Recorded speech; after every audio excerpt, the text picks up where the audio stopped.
Truck drivers. Hard-working people who make a living by transporting all manner of goods across the world. It's not an easy job by any means, and boy, do they have some stories to tell. But be warned, one of these stories in particular is quite horrific, and if you don't want the imagery, you can click the timestamp in the description to jump straight to the second story. Number 1.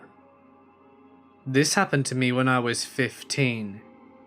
My dad ran a wrecker service for over-the-road truckers. Late one night, we got a call that a truck had run off the road and struck a tree 20 miles south of town. So my father and I fired up the wrecker and headed south.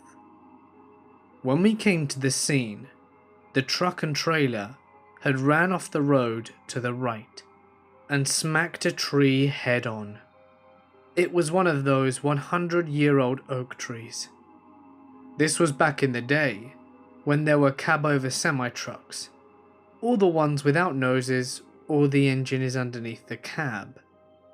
The truck was still running at idle. The doors were closed, but no driver was seen in the driver's window. The front driver's windshield was busted, and there was a large hole in the middle. The trailer was loaded with flat 1/4-inch steel sheets. Of course, it's pitch black, and you can't really see things that well. When we first got there, our impression was that the driver smacked the tree, hit his head on the windshield, and was already getting treatment somewhere else. So my dad set up the wrecker to hook onto the trailer, and he wanted me to open the cab up in order to release the brakes. When I opened the door, I was greeted with a lower half of a body.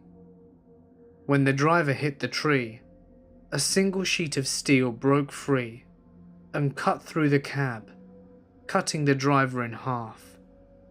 The upper half of his body went through the windshield. I found the driver's upper half in a cornfield, about 40 feet from the truck, and he was still grabbing the upper part of the steering wheel. It looked like he was frozen in time, still driving the truck.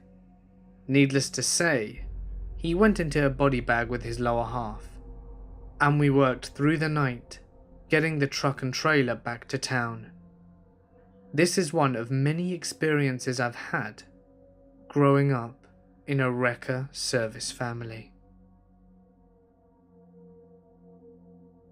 Number 2.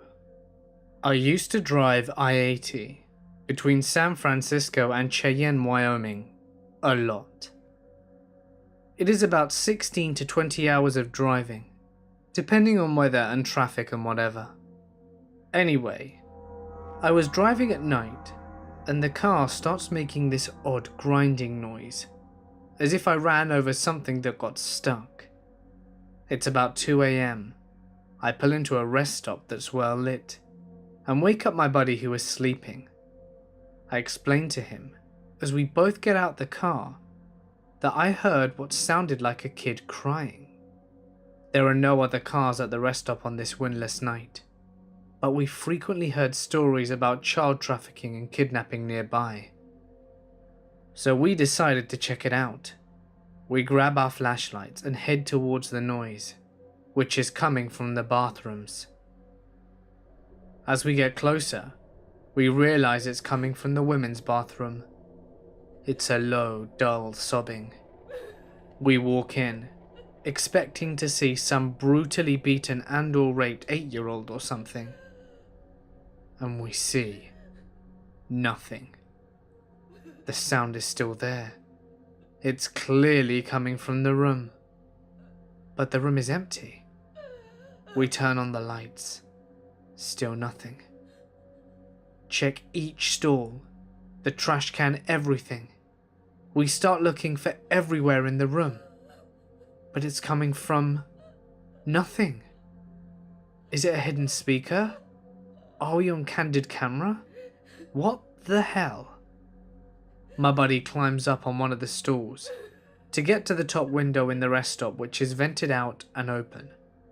He closes it, and the noise stops completely. He opens it again, and there's no more noise. We sit there for a few seconds, staring at each other. He shrugs. The window then slams shut again, without him touching it. We were out of that bathroom in seconds. The noise started up about 10 seconds after, just as we were getting to the car, and we were tearing out of the parking lot within 10 seconds. The grinding noise was still there. So at the time, I pull over a few miles later at a Flying J truck stop, well lit and sometimes occupied.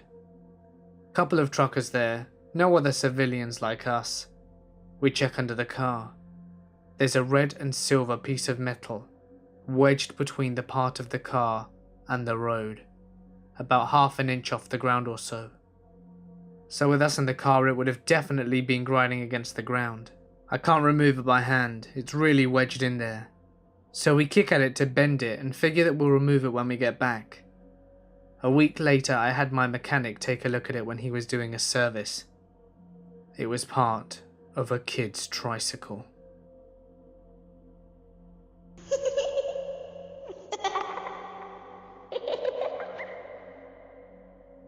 Number 3. My dad was in Albuquerque. He stopped for the night at a pawn shop parking lot. It was around 10:30 p.m. and his air compressor was empty. Earlier that night he had rolled down the windows, but since the compressor was out, he couldn't roll back up until it refilled. Anyway, he's getting ready for bed, and a voice yells at him not to move. A female Puerto Rican tweaker jumped into the truck from the driver's side.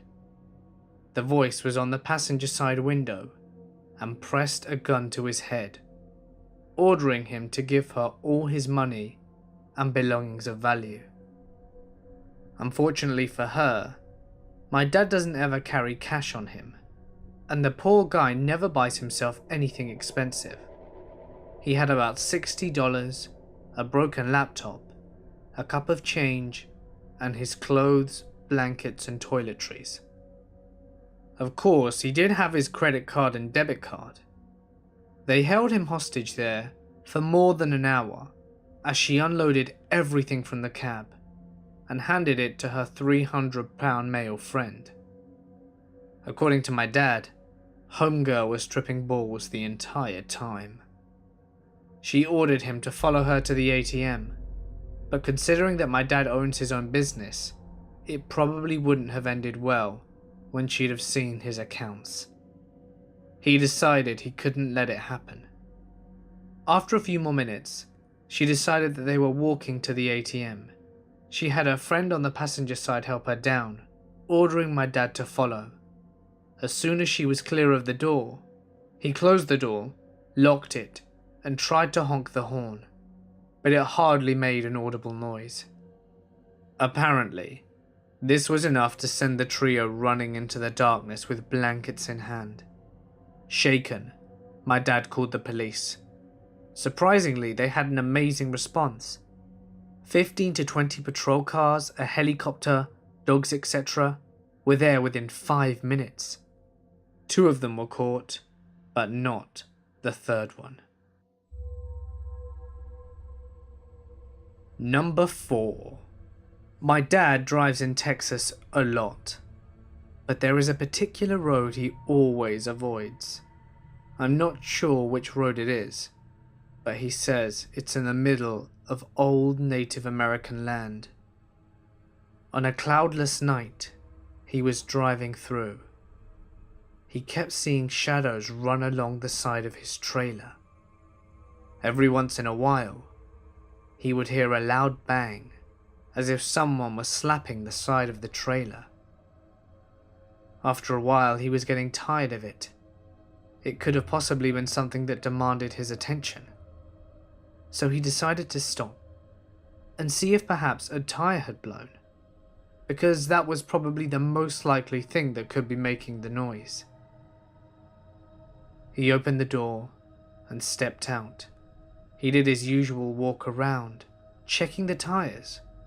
But as he turned the corner, he heard a laugh, and a shadow took off running down the road. Needless to say, he shit his pants and jumped into the truck. He was driving like a maniac, and about 15 miles later, he saw the skinwalker standing on the side of the road with its arms crossed.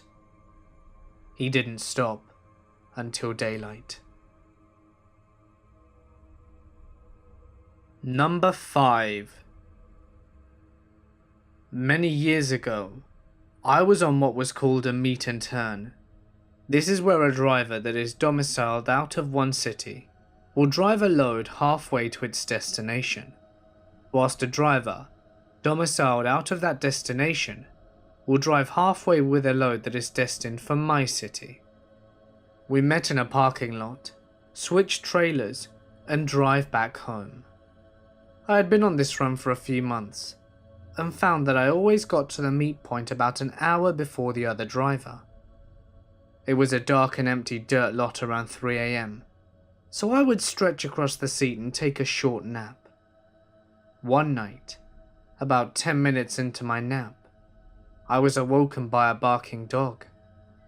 I tried to ignore it, but it carried on for several minutes and got louder as the dog got closer. Soon, it became apparent that the dog was right outside my truck, barking at me. Okay, either this dog is Lassie and trying to alert me of something, or else it's just a pain in the ass and I'll need to throw something at him to scare him off. It's important to note, the barking had been going on for a good 10 minutes at this point. So I sat up and looked out my window. Standing there, mere inches on the other side of the glass, was a man about 35. He was a large fellow and was barking at me. His eyes were crazy and he was frothing from the mouth a little. The scene really held my attention for a moment. The sheer creepiness of this struck me. Gently, and making an absolute minimum of sudden movement, I reached down and started my truck and slowly pulled away. He chased me, much like you'd expect an angry dog to do, barking all the while. Needless to say, it played hell with my power naps from then on. Number 6. I've been a long-haul truck driver for a few years, and just spending every day out on the road is pretty crazy. You see a lot through the windshield of a truck. The image that sticks out with me the most are the dead people that you see. There was a bad incident one night in Chicago. It was late, rainy, on the interstate by Wrigley Field, and all I could see were flashing lights in the opposite lane. I don't usually rubberneck because I don't want to see other people's misfortune, but this time I did. There was a dead family lying broken on the road, and the first responders were pretty much just standing around, waiting for the coroner to arrive. I can still see the flashing lights in the rain, and the little dead baby lying 30 feet away from its dead parents. I wish I had never looked. Another time again in Chicago, probably around Gary, I saw a possible drunk driver in a fancy car, driving erratically on the interstate. I called the police and gave them the mile marker where it was so that they could try and stop it. I lost sight of the car as it sped off, but a few miles down the road, it was flipped over on the other side of the freeway engulfed in flames. I don't think the driver made it out, as there was no one standing beside it. One night in northern Ontario, I was climbing a hill on a single lane back up top, and just as I crest the hill, there is a minivan coming straight at me in my lane, and a long line of cars that are passing the other. I have nowhere to go, and I'm not allowed to leave my lane of traffic even if that means killing you. So I hit the brakes, even managing to lean forward and grab the trailer spike to use all the brakes, knowing these two things. I'm about to kill someone in this minivan, and that I am about to be covered in thousands of gallons of horse piss that I was hauling in the trailer. Luckily, the stupid minivan was able to get back on the other lane when other vehicles started hitting their brakes to avoid the incident that was about to happen. Things like this I remember. Nearly dying in accidents, nearly killing people as they cut you off, not realizing how long it takes for a truck to stop. There are good days to driving trucks, but the bad ones are the reasons I quit.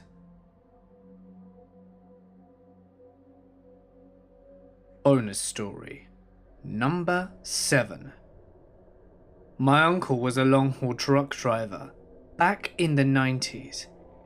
Mainly did international runs from Canada down to the US and then back to Canada. He had a pretty nice new Kenworth that had one of those maximum size sleepers on it, a built-in toilet and the works. He decided that the small tank that came with the toilet was a pain in the ass to have to empty so frequently. So he converted half of his passenger side diesel tank into a septic tank.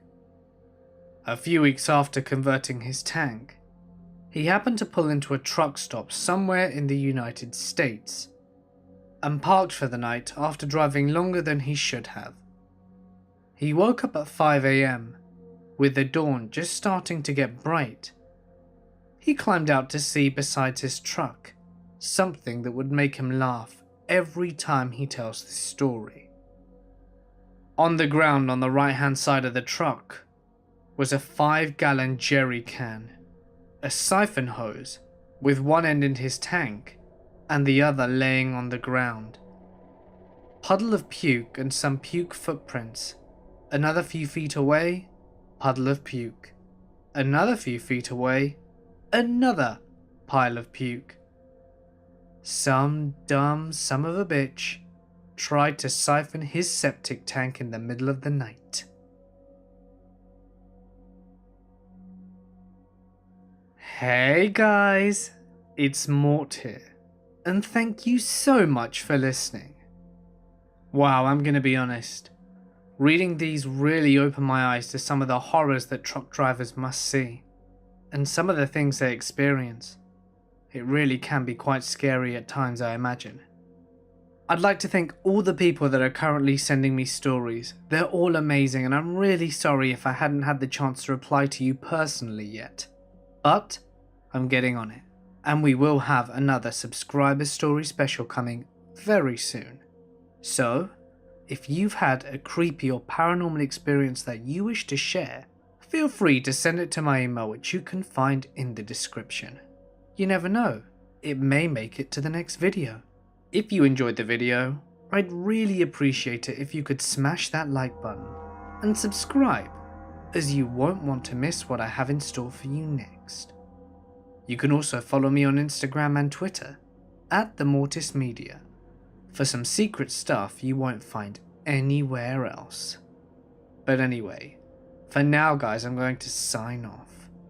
Stay awesome, and I'll see you in the next one.